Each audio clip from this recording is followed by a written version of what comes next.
They say, a severed head can remain conscious for up to 30 seconds. 30 agonizing, silent seconds after it's been torn from the body it called home. A grotesque, final flicker of awareness. The eyes might blink. The lips might twitch, perhaps trying to form a final word. And in that dark, eternal sliver between life and oblivion, the mind might still be screaming. Not a moment, not a blink. A full, drawn-out half-minute in which awareness struggles, desperately, like a candle caught in a storm. Imagine that. The ultimate, unthinkable, final indignity. It is in that exact, chilling sliver that we begin this tale. Not with a crowned queen on a throne, bathed in the light of power. Not with the joyous peal of wedding bells, or the triumphant fanfares of a coronation. No, we begin with a woman, kneeling, in the pale, unforgiving morning fog, on a scaffold built low to the ground, waiting for the clean arc of a foreign sword to find her neck. This is the true story of Anne Boleyn, and what it truly means when absolute power decides you no longer deserve a place in the world. When the machinery of monarchy, once your golden cage, transforms into a grinding engine of destruction. I've been telling stories for a long, long time. I've seen the rise and fall of empires, the whispers of history turning into roars, then fading back into echoes. But few tales possess the raw, unsettling power of Anne Boleyn's final act, because her execution was not merely a death. It was a meticulously choreographed annihilation, a public spectacle designed to destroy not just her body, but her very soul, her name, her legacy, and to do so with a psychological torment so profound, it would make even the cruelest modern interrogator take notes. Most history books, bless their diligent hearts, simply note, Anne Boleyn, executed for treason, May 19, 1536. A neat, tidy sentence, a historical footnote. But the truth is a sprawling, blood-soaked epic of betrayal, ambition, and the terrifying fragility of a woman's life in a man's world. And her death was not the end of her suffering. It was merely the grotesque culmination of a humiliation so carefully orchestrated. It continues to echo through the stones of the Tower of London to this very day. She was Henry VIII's second wife, the woman who captivated a king, shook an entire continent, and ignited a reformation. Anne Boleyn was many things. A daughter born of ambition, thrust onto a stage she never chose. A lover of poetry, a patron of the arts, with a mind as sharp as any blade. She possessed a fierce, unyielding wit, in a world that prized silence and obedience in women. And above all, a woman whose very existence, her ambition, her intellect, her inability to bear a male heir, challenged the deep-rooted, unyielding machinery of monarchy itself. She did not just rise to power. She climbed, hand over hand, thought over emotion. Each step a gamble, each breath a strategic calculation. Playing a game whose rules were never, ever made for her to win. And when she did, for a while, she captured the notoriously fickle heart of a king, Henry VIII, and in so doing, she upended the world. She stood at the very heart of the English Reformation, the momentous break with Rome, the forging of a new religious identity for a nation. But the higher she rose, the more brittle the structure beneath her feet became. The gilded cage, slowly, inexorably, began to crack. May 19, 1536. That date is etched into the very foundations of the tower. The Tower of London did not sing that morning.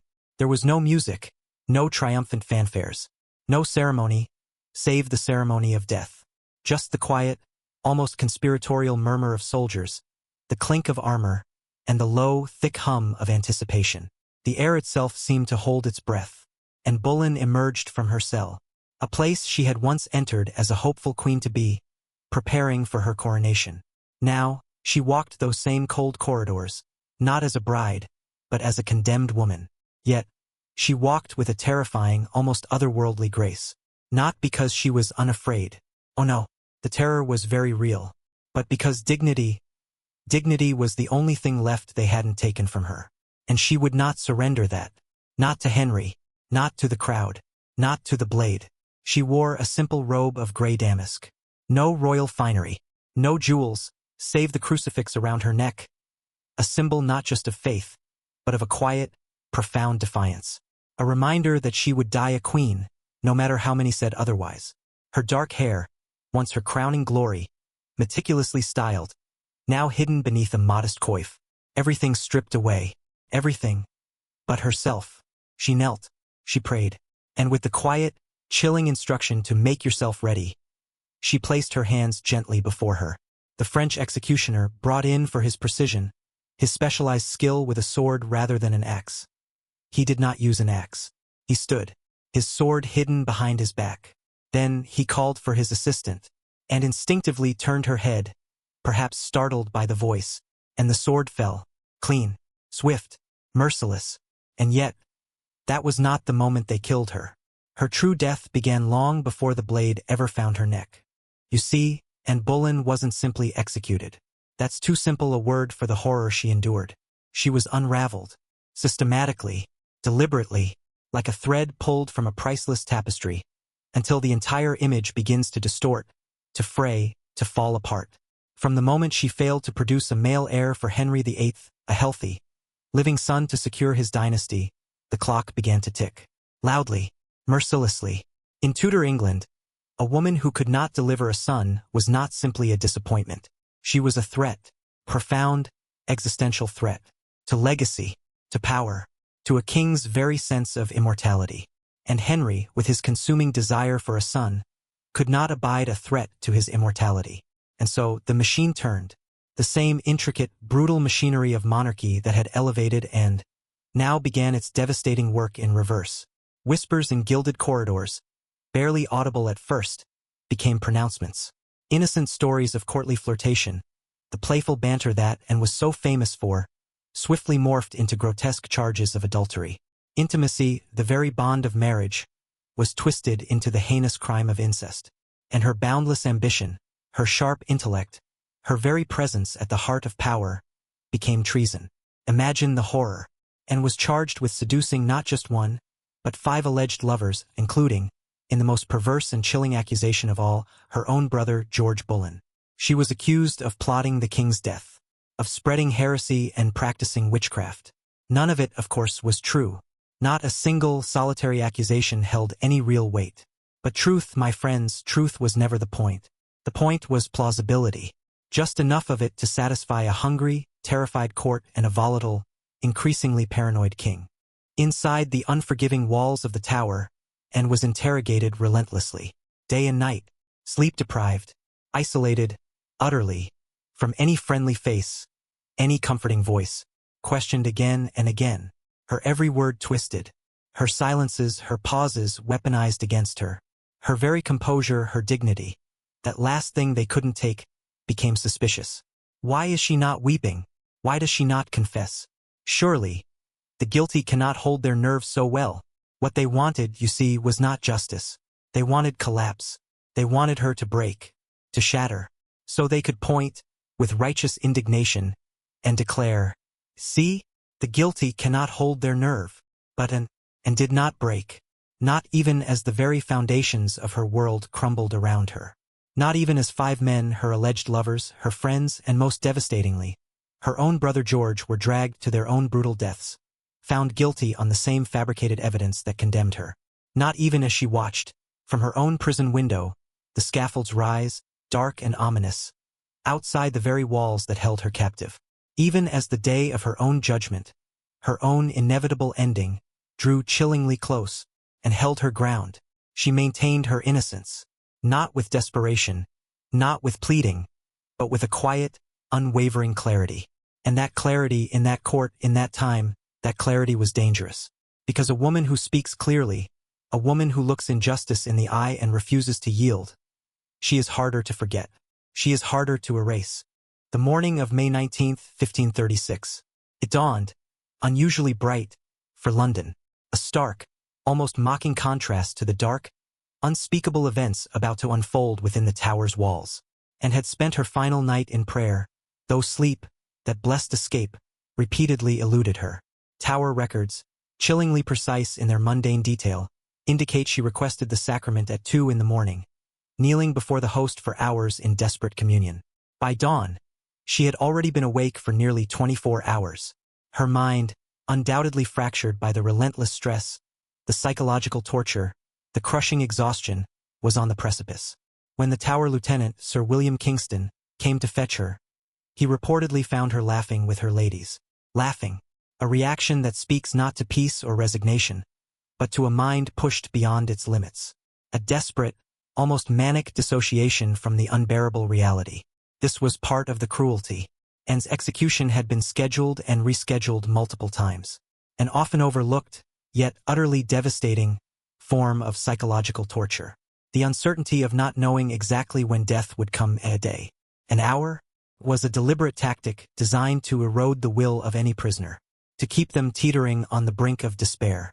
When finally informed that the hour had arrived, and was led from her chambers through corridors where, only 3 years earlier, she had processed as queen, the hopeful architect of a new future. Now armed guards flanked her not out of respect, but to prevent escape. And the same courtiers who had once bowed low, eager for her favor, now watched her final, agonizing walk with a chilling, calculated indifference. Each step, a nail in her coffin. The scaffold. It was erected on Tower Green, the site of so many noble executions. But this one was unusually low, standing just 3 feet off the ground. Contrary to the towering platforms often depicted in films, where victims might ascend to a place of tragic grandeur. This was a deliberate design choice. It forced Anne to mount only a few steps, robbing her of the dignity of elevation, keeping her closer to the jeering crowd. While modern depictions often show a solemn, respectful gathering, historical records suggest something far more sinister. A carnival-like atmosphere had been encouraged. The execution was public theater, after all. A brutal, unmistakable warning to any who might dare challenge the king's authority, particularly to women who dared reach above their station. Before kneeling at the block, Anne was permitted a final speech, not out of mercy, but because tradition, even in this brutal mockery of justice, demanded it. Her words, carefully measured, revealed both her extraordinary political acumen and her desperate, impossible circumstances. Listen closely, for in these words lies her final act of rebellion. Good Christian people, I am come hither to die. For according to the law and by the law I am judged to die, and therefore I will speak nothing against it. I will speak nothing against it. This apparent submission to her fate was, in fact, her final, defiant act. By acknowledging the law, while pointedly not admitting guilt, she subtly, yet profoundly, challenged the legitimacy of the trumped-up charges against her. She refused to give Henry the satisfaction of a confession. She would die innocent. Most disturbing, perhaps, was the king's absence. Unlike the public representation of royal executions, Henry VIII did not attend. Instead, he waited, at Whitehall Palace, for confirmation of Anne's death. Even as the sword severed her head from her body, Henry was reportedly celebrating his upcoming marriage to Jane Seymour. A brutal, almost unfathomable testament to how completely discarded Anne had become. The personal had become political. Anne's death was merely an inconvenient necessity in the king's relentless pursuit of a male heir. The swordsman from Calais, specifically requested, paid a substantial sum for his expertise. This, too, represented another level of calculated cruelty. Traditional English beheadings used an axe, which often required multiple, messy blows to sever the head completely. The French swordsman, while more likely to achieve decapitation in a single, clean stroke, was a stranger, unfamiliar to Anne. In her final moments, she would face death at the hands of a stranger. A final, chilling indignity for a queen who had once commanded the attention of all England. Her blindfolding, often depicted as mercy, to spare her the sight of the sword, but it served a far more practical, far more sinister purpose, preventing her from flinching at the crucial moment, which could result in a botched, excruciatingly prolonged execution. And knelt upright, rather than placing her head on a block, another French tradition that heightened the executioner's challenge. This position forced Anne to remain still through sheer will, maintaining composure even as the swordsman prepared his strike. Witnesses reported that she continuously moved her lips in prayer, her eyes darting beneath the blindfold as she strained to detect any sound of the approaching blade. The psychological torment of this moment, knowing death approaches, but not when, not exactly when, represents a form of torture rarely acknowledged in sanitized historical accounts. It is the ultimate uncertainty, the ultimate fear. The actual beheading was impressively clean by Tudor standards. A single stroke, the blade, swift and true. And yet, the horror was far from over. According to witness accounts, uncomfortable truths often scrubbed from the history books, her eyes and lips continued to move for several agonizing seconds after decapitation. A horrifying physiological response that occurs when oxygen, for a fleeting moment, still remains in the brain tissue. Some accounts even suggest her lips formed words, perhaps continuing the prayer interrupted by the sword's brutal blow. The sight was so disturbing, so utterly grotesque, that several witnesses fainted. Others turned away in horror, unable to bear this grim, visceral reminder of the tenuous, terrifying connection between body and soul. A moment that laid bare the raw, brutal finality of life itself. Perhaps most tellingly, most cruelly, no proper coffin had been prepared for Anne's remains. No royal casket, no dignified resting place befitting a crowned queen, no matter how fallen. Her loyal ladies-in-waiting, overcome with grief and horror, had to scramble, desperately searching, until they found an arrow chest, a simple wooden box normally used to store crossbow bolts. And in that arrow chest, they were forced to place her severed head and body. This seemingly minor oversight, this utter lack of basic respect, speaks volumes. Volumes about the complete disregard for Anne's dignity. Even in death, she was an afterthought, a political problem solved, rather than a human being deserving of any funerary honors. She was hastily buried, in an unmarked grave, within the Tower Chapel, without proper Christian ceremony, as though the king hoped her memory would fade as quickly as her life had ended. But Henry's determination to erase Anne Boleyn extended far beyond her death, far beyond the grave. Court painters were instructed to destroy her portraits. Her royal emblems, the falcon and the crown were chiseled savagely from palace walls, and courtiers quickly learned a chilling lesson. Mentioning her name, even in a whisper, could lead to royal disfavor, could lead to ruin, could lead to their own descent into the Tower. While we, in our modern sensibilities, often focus on the physical act of execution, the blade, the blood, this systematic elimination of Anne's very existence represents a form of violence that transcended her death. An attempt to execute not just a person, but a legacy, an idea, and it was a campaign that very nearly succeeded. It would be centuries, my friends, long centuries, before historians began the painstaking, delicate work of reconstructing Anne's life from the few fragments that survived Henry's brutal purge. Anne's execution also left a trail of deep, psychological trauma on those forced to witness it, particularly her ladies-in-waiting. These women, who had loved her, served her, and stood by her in her darkest hour, were forced to perform the grisly task of cleaning and preparing her severed head before burial. These same women, themselves terrified of being implicated in the Queen's alleged crimes, had to perform this gruesome duty while maintaining a rigid, terrifying composure. A single tear, a single tremor of disgust, could cost them their own lives. Several reportedly suffered nightmares for years afterward. At least one, scarred beyond repair, eventually entered a convent, unable to continue court life after what she had witnessed. The ripple effects of this psychological trauma extended far beyond Anne herself. It created a chilling climate of fear that permeated Henry's court for the remainder of his long, brutal reign. No one was truly safe. And in the immediate aftermath of the execution, what of Anne's child? Her daughter, Elizabeth, not yet 3 years old. She was immediately declared illegitimate, removed from the line of succession. The child who would one day become England's greatest queen was effectively orphaned. Her mother executed, her father publicly denouncing her legitimacy, her very birth. Court records show Elizabeth was suddenly without proper clothing or attendance appropriate to her former status. Her household dissolved almost overnight. This cruel treatment of a toddler represents yet another dimension of the horror surrounding Anne's execution.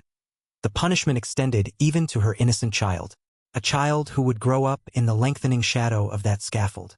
Most modern depictions of Tudor executions, for all their dramatic flair, fail to capture the overwhelming sensory experience of that day.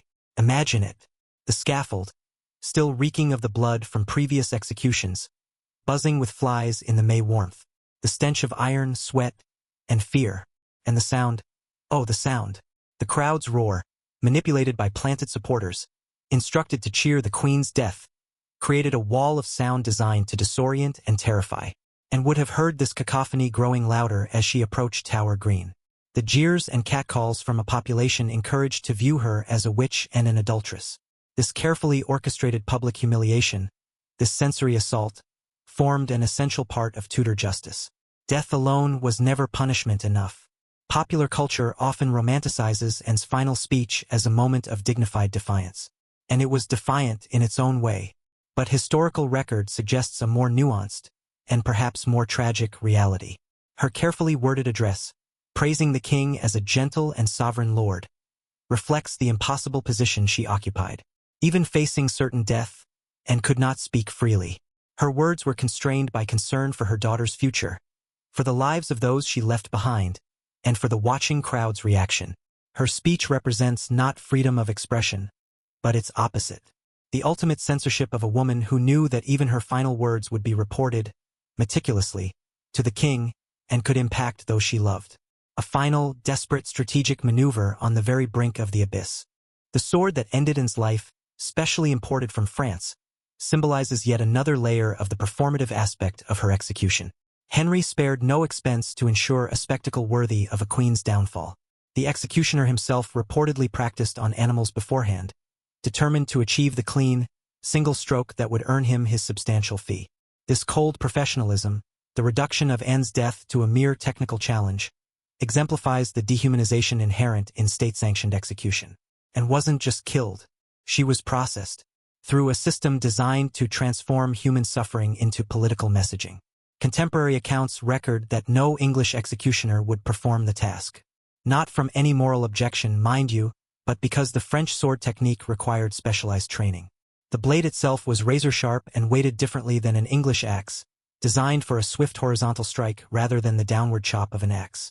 This technical detail underscores the theatrical nature of Anne's execution. Even the method of death was carefully selected for maximum impact and minimum messiness, ensuring the spectacle would proceed without the unseemly complications of a botched beheading. A clean kill for a politically messy problem. After the sword fell, witness Thomas Wyatt, himself imprisoned in the Tower, forced to watch the execution of a woman he had once admired, wrote of the little throat that had had so many jewels hung about it. His poetic lament captures the grotesque transformation of and from a crowned, bejeweled queen to an objectified corpse. The severed head was immediately wrapped in linen by her weeping ladies, but not before the executioner held it aloft by the hair, a traditional gesture, meant to demonstrate the completed sentence to the crowd. This moment of display, with blood still pumping from the severed arteries, served as the climactic visual that would imprint itself on witnesses' memories. A final, horrifying tableau of control. Tower records indicate that Anne's remains were buried so hastily that proper Christian burial rites were abbreviated almost to non-existence. The arrow chest, still holding her head and body, was placed beneath the chapel floor, among other executed nobles. An ignominious end for a crowned Queen of England. No marker was placed to indicate her grave location, and for centuries her exact burial spot remained unknown. This erasure of even her final resting place represents the culmination of Henry's campaign to remove, and not just from life, but from history itself. A campaign that, for a long time, nearly succeeded. In the days following the execution, Henry's propagandists worked diligently, with chilling speed, to shape the public narrative. Court poets who had once praised Anne's wit and beauty now penned verses condemning her as a scheming adulteress. Official accounts emphasized the king's mercy in providing a skilled swordsman rather than the traditional axe, recasting Henry's theatrical choice as compassionate consideration.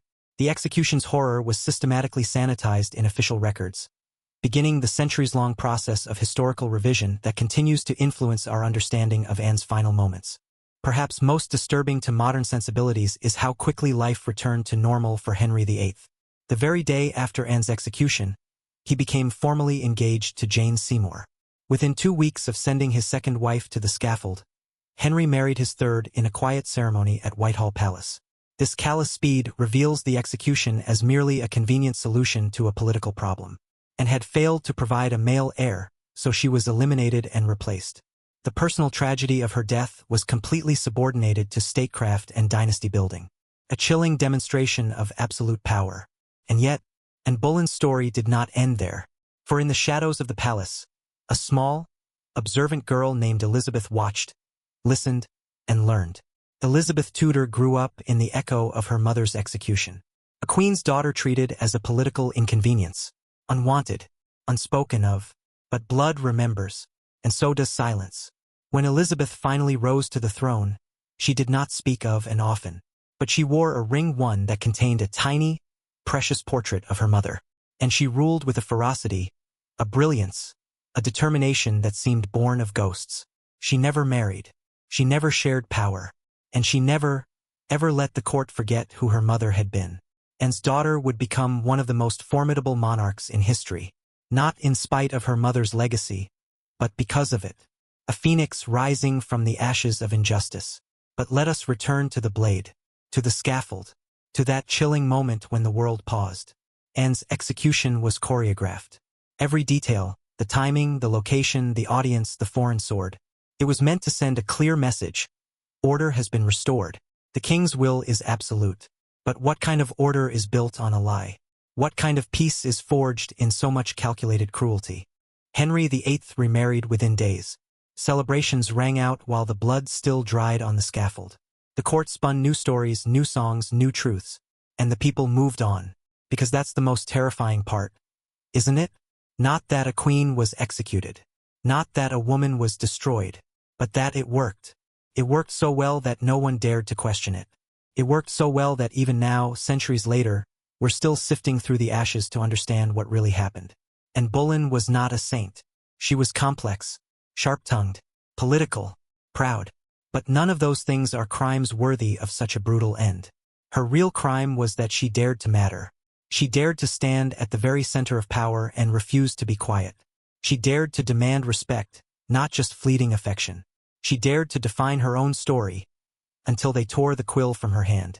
But here we are, 5 centuries later, telling it anyway, because the ghosts of the tower do not sleep, because injustice leaves fingerprints on time, and because every time we speak Anne's name, truthfully, honestly, understanding the full, horrifying context, we undo one small stitch of the lie they wrapped her in.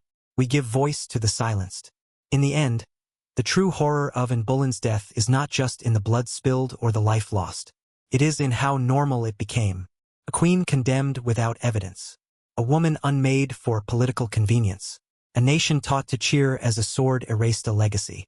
That is the true terror of tyranny. That it does not need to shout. It only needs to convince you that silence is safer. And in that silence, history is rewritten. Not by the victors, but by the survivors. And by those of us, centuries later, who refuse to let the story die.